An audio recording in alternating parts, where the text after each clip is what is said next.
Welcome once again to the next episode in our presentation of Norton Street. E.J. Gould's wonderfully unique and extraordinarily instructive play for learning how to creatively put up with and maybe even actively enjoy eternity, both in the here and in the hereafter, and for how to navigate more and more artfully and successfully in whatever environments we may find ourselves. When we last left our main character, the Bornless one, and his imaginary companions who help reflect his situation and cope with the little apartment he finds himself in, where it is always the same day and always the same room. He was experiencing strange feelings and sensations and worrying that something terrible would happen to him. And he learned that it's all done with mirrors, and to spend 1 minute a day in the waking state, and why the world was made in the first place, and why it is he needs to take rebirth so that he can sleep and dream. If you're joining us here now for the first time, we warmly welcome you to take your seat with the others in our magic invocational theater and strap on and snap in your safety belts for a creatively curious ride wherein, at the moment, our hero, the Bornless one, continues to learn that all phenomena is illusion, that the one is the one, and we also see that he has concerns about doing damage and how exactly to behave. And he also learns the scientific explanation for what he is experiencing, the power of attitude, and the wisdom of never panicking. And finally, I lost the thing here. A second. Is just want to say that it's just as in real life, the roles and the characters who inhabit them, as you will see, are constantly changing. And we'd offer you a magic play-by-play scorecard of who's who, but we're leaving that for Abbott and Costello at some other time, because right now they're still arguing about just who's playing what position. Norton Street, a play by E.J. Gould. Act 3, Scene 2, Bornless and Crystal on stage, lights up. By your own admission, I'm not real. And if you're not real and I'm not real, that must be why I feel so lonely. Would you rather have someone else be here? I could be someone else, anyone you want me to be. No, that would be even more scary. What I really want is for the human world to be real. It's as real as anything ever can be. That's exactly my point. That's what makes it all so hard to take. That none of this is real? That all phenomena is illusion? In a word, yes. Why can't some phenomena not be illusion? Because the nature of phenomena is that it is all illusion, the dance of Maya. Meaning what exactly, Crystal? Meaning that the best we can do is make it seem as if real. That has to be good enough. It's not good enough for me. Will the Bornless one get out of Norton Street? Will Bornless ever become real? Is this the remake of Pinocchio or the Velveteen Rabbit? Watch the next scene of Norton Street to find out. Blackout. Act 3, Scene 3, Bornless and Crystal on stage, lights up. I can never seem to actually get out of here. Every time appears that I've gone outside, left Norton Street, and gone somewhere else, after a while, I suddenly wake up as if from a bad dream, and I realize I'm still here on Norton Street, still doomed to see the same 128 objects forever. I can alter their shapes, make them look and sound and feel slightly different, but I can never change the reality. The basic fact that I'm totally and absolutely alone, and that there's nothing here and nothing out there either, that nobody real will ever knock at my front door. Norton Street is like a giant nursery in which all universes are shaped to look like toys and household objects, and that somehow I was elected to play with them and to suffer here forever. What's wrong with that? I don't want to always be the one. I don't want to I don't want it to always be my trip. I don't always want to win. Oh, well, winning is not part of it. You're not guaranteed to win. You mean I can lose too? Of course you can. Gosh, that's great. I feel so much better. Why? Mike re-enters. I don't know. Blame, responsibility, guilt. I don't know whether it's good or bad, whether I like it or don't. But why is it just me? If there were a few others, it might not be so hard to take. You know, someone to put a shoulder under the earth and take a share of the impossible burden. Who else could possibly be the one? What I mean is, the one is one. There is no other to be the one. Does that make sense to you?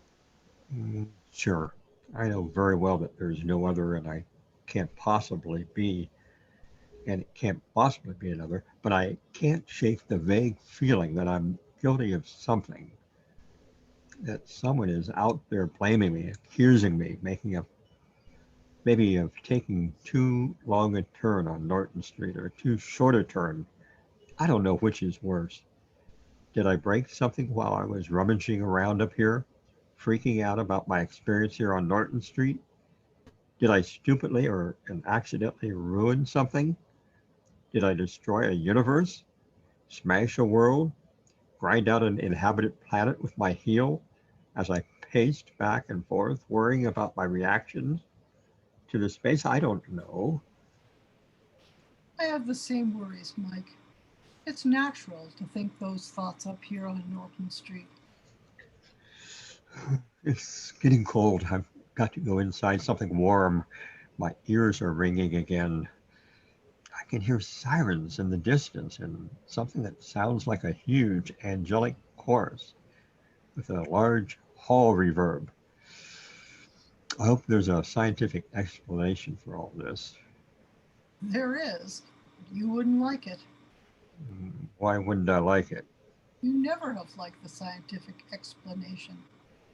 Well, what's so scientific about the ultimate universe being just an ordinary group of rented rooms with a bunch of stupid objects? What's inconsistent about that? Are you telling me there's a giant cosmic teddy bear, which is a whole universe in itself? A giant cosmic stereo enclosure, which is another whole universe containing galaxies of stars and planets? A giant cosmic clock, which is yet another universe, and so on and so forth? A giant cosmic TV, a giant cosmic wig, a giant cosmic... I don't have to tell you that. You can see for yourself that each of those objects is a self-contained universe, and that the only real difference between them is that they have different animations. They're actually all the same model, with different skins and different show animations in their MOVAC codes. I'm out of breath. I can't breathe. Why can't I catch my breath? My heartbeat is going to stop. I have to make my heart beat. I have to deliberately make myself breathe and make my heart beat. Just a moment. I think it's getting better. It seems a little lighter now. I just managed to get a good big breath of fresh space. Mike exits stage left. I didn't do anything. Things changed because your attitude changed. What did you say? My ears are getting clogged. There's a buzzing sound and a high-pitched whistle. I don't know what's driving me, but I have to keep pacing around. It's as if there's an inexorable wind pushing me from the back to keep moving, forever moving, going nowhere, but always moving. Oh, please help me. I can't help myself. I'm sitting on the couch. Now I'm getting up again. Now I'm walking into the kitchen. Bornless walks into kitchen, upstage, turns off stage, stage left. Why am I doing this? Now I'm opening the fridge and checking inside. But I can't possibly eat. I don't want to eat. I mustn't eat now. Are those things always here?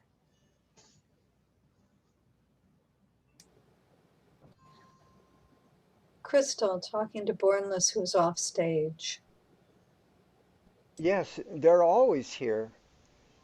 The upper level players in Earth Game and some of the game programmers in the Blue Line Academy come here quite often, as well as helpful visitors from YouTube and other video sites who are trying to help alleviate your suffering, O Bornless One. They sometimes leave their markers in the fridge and in various places around Norton Street. Oh, look, obviously some of your YouTube fans have recently done their waking state daily duty. They left a note. What does the note say? The usual. Where the heck is the Great Mother? She's in the bedroom with Mike again. I just became the wall. Am I going to continually and forever melt into anything I happen to brush up against? Yes, O Bornless One. That is the way you set this whole thing up. Bornless re-enters the living room. You mean that anything I touch will suck me into itself, and I'll take form inside that thing in a tiny little loop of conversation and action forever and ever? Yes, until you either deliberately or accidentally spin out of it. That's how the automatic universal maintenance works, O Bornless One. Like now, you mean? Yes, like now. That's the reason you're here on Norton Street at this moment. When you allowed the waking state video you were watching on YouTube to suck you in and you surrendered to the induction, you came here. I sort of feel like I'm hiding here at Norton Street, and yet here I am totally exposed to everything and everyone. It's all so raw, so open, so immediate. So, in your face. Yes, that describes it. All of reality is hitting me from all sides at once. Here I am outside of everything, and at the same time, I'm surrounded by it, and I am it. The whole chamber is alive. The walls are breathing. I'm the chamber, and I'm also everything inside it. Can you handle it okay? For the moment, I can. The chamber seems to have gotten smaller. I don't know how I know that. There's nothing against which to measure it. How can you measure a yardstick with itself? Now it feels like only a few 100 billion light years across, and it's only 1 million miles from my head to my feet. Is this what Alice in Wonderland saw? It's possible. Charles Dodgson, the Anglican minister who wrote under the pen name of Lewis Carroll, was up here just a couple of minutes ago. Norton Street time. Mike enters from stage left. Didn't Lewis Carroll die back in 1898? Oh, gosh, that reminds me. What time is it now? It's the same time as always, Bornless. 4 o'clock Thursday. Blackout. Act 3, Scene 4. All four on stage. Lights up. So it's really true. Everything is a reflection of everything else. It really is all done with mirrors. Well, actually, there's a real side of the mirror. That's the front. Then there's the reflection. That's the other front. There is no back. The mirror reflects itself, sort of. That's too weird and obscure an explanation for my taste, Mike. I don't understand how it all actually works up here in Norton Street.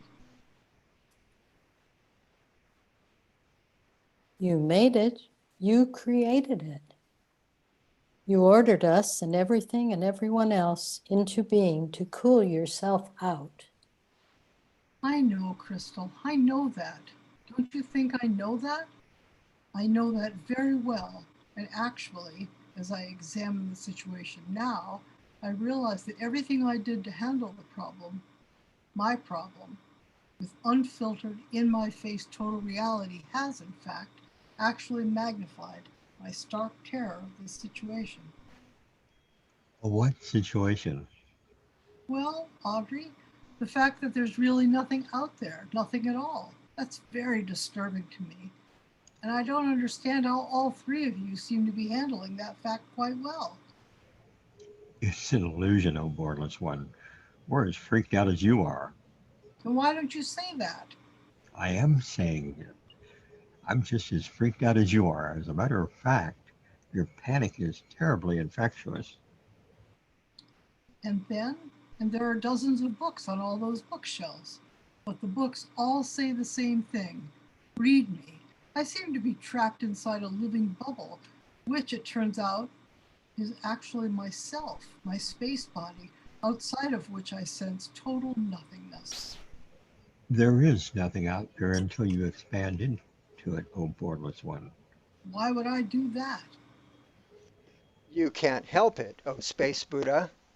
The universe, which is you, is expanding faster than the speed of light.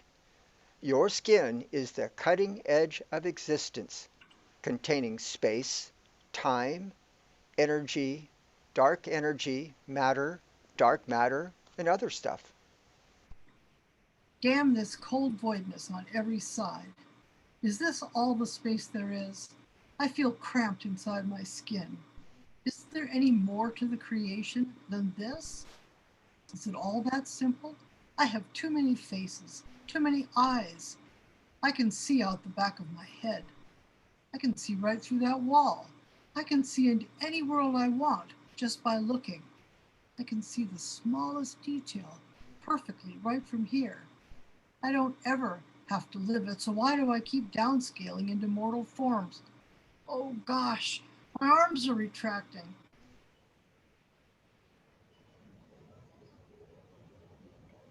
Bornless retracts arms slightly with his back to the audience. Audrey facing upstage. My arms are retracting too. Mike facing upstage. Mine too. Crystal facing upstage. Same here, Bornless one. We're all retracting at the moment. Crystal kneels. Bornless kneeling. Gosh, Crystal, your legs just vanished. Your legs disappeared too. There are too many cycles within cycles. Too much is happening at once. It's too overwhelming. Well, what's happening now that wasn't happening before, oh Boneless one? You're absolutely right, Mike. Nothing is different. I don't know why I'm panicking. So where do I go from here? What am I supposed to do now? You can stay right here on Norton Street if you really, really want to. There's no reason to go elsewhere. But if you have the slightest resistance or hesitation about being here, there's always rebirth into the human world. You could go back to sleep in the human world you call Earth. Will I ever be able to just be here now? Will the Bornless one ever be able to be here now on Norton Street without panic, fear, and revulsion? Will Mike, Crystal, and Audrey ever get some peace and quiet around here? Tune into the next episode of Norton Street and discover the terrible truth. Blackout. Act 3, Scene 5. All four on stage. Lights up. Bornless, still kneeling. I'm sinking into the floor again. I feel grounded. I'm losing my charge. I feel like I'm deflating. Someone down there is doing this to me. Gravity is pulling me down. I'm melting into the floor. Lying down now. I'm in a total panic about this, but I figure that I've still got 500,000 miles more to the floor. Think of something clever to do to stop this before I totally puddle out. Puddle out? Yes, become a puddle on the floor like some puppy took a pee right there or something. Mike lying down. Gosh, I think I'm puddling out too. Crystal lying down. Me too. Audrey lying down. Wow, same here. What will happen when we all become just puddles on the carpet? I guess the same as usual. And what exactly is the usual? I don't know. I can never remember anything after puddling out. Yeah, same here. Damn it, there are just too many powerful sensations, and it's too intense. I can't handle it. My hands just disappeared for the umpteenth time. Is this going to keep happening to me forever? It's what's been happening forever so far. Blackout. Music up. Act 3, Scene 6. Lights up. Music down. All four are now standing as before. Oh gosh, I must have blacked out again. Me too. Same here. Yep, I definitely went somewhere that time. I think we all tripped out on some lower life forms for about 70 or 80 years human time. Well, seems like we're all back on Norton Street again. Those human lifetime trips seem so long when you're in them. But up here, it's only been a split second or two that we were gone. Were we ever actually gone from here? Well, in a sense, we certainly were as if gone from here. What I mean is, we blacked out. We went into the dream. When you're sleeping, you definitely get the impression you're not here now. Help me.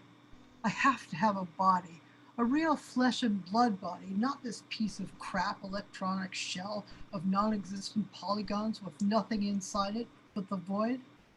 I miss all the interesting smells you get when you're in a human body. I need to feel something real around me. Bornless put on Tibetan costume. Yeah, I know what you mean. Like at parties, or when you drive past a stockyard, or the reeking odor of sweat, testosterone, pee, and vomit when you walk past a singles bar. No, I meant the flowers and grasses and trees and fresh baked muffins and hotcakes with syrup and butter and fettuccine alfredo, and always hits me the hardest when I'm in a flesh and blood body is the smell of the crowd. I don't like crowds.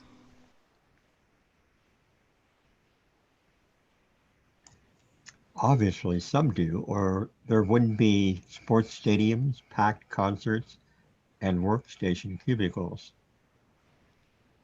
The roar of grease paint, the smell of the crowd. I'm freaking out.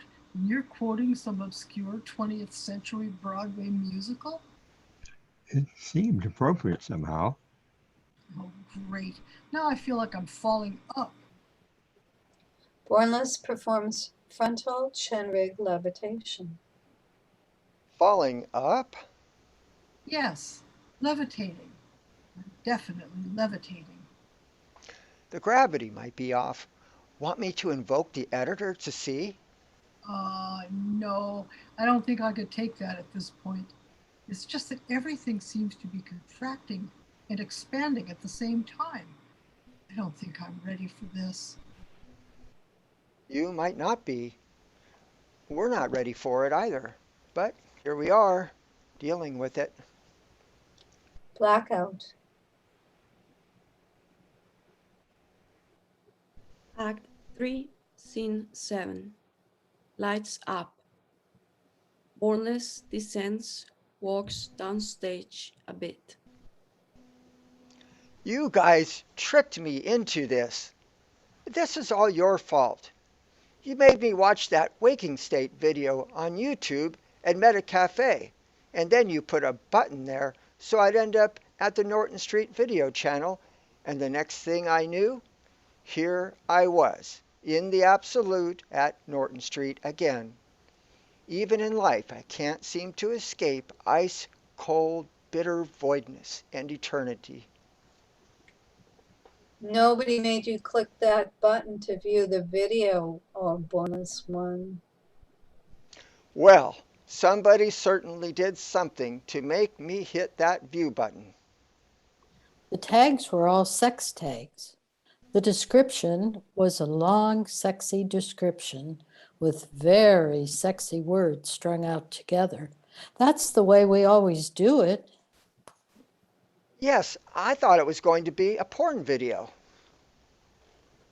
There are no porn videos on YouTube, oh Bornless one. Huh, that's what you and the morons at Google say, Audrey. But in point of fact, there are tons of hardcore porn videos on YouTube, many of them with millions of hits. YouTube is owned by Google. They take that stuff down, oh Bornless one. The hell they do. Some of the foulest stuff has millions of hits and has been up for years. Anyhow, I hit the button thinking I was going to see some booty shake or something. Yes, it's true. That's how we get folks who need to climb the ladder of consciousness up here to Norton Street. With porn? Can you tell me anything else that actually gets people's attention? We tried everything. Nothing else seems to work as well as sex. Gosh, I guess you're right. That's all you see in tobacco and automobile commercials. How about sports tags, titles, and descriptions? Only tags with NBA seem to have any effect, but you still have to put in a thumbnail sheet of a very sexy young Asian girl with big breasts and what they call a bubble butt. Maybe when I get back to planet Earth, I can try some alternative listings for you, so they're not all fake porn videos that turn out to be Norton Street and waking state inductions. Well, that would be very nice. You'll need to get at least 1 million hits on one Norton Street video to impress any of us up here, though. Well, I'll give it my best. That's all anyone can promise. Will the Bornless one succeed in making non-porn videos that produce traffic up here on Norton Street? Only time, space, energy, matter, and gravitons will tell. Tune in next time for the exciting results and tell all your friends to go to Norton Street right now before the line gets too long. Blackout. Come with me, coming to Norton Street, coming to Norton Street, where we'll be at our feet, and we can't get eat here on Norton Street. Norton Street, here we can't get eat on Norton Street.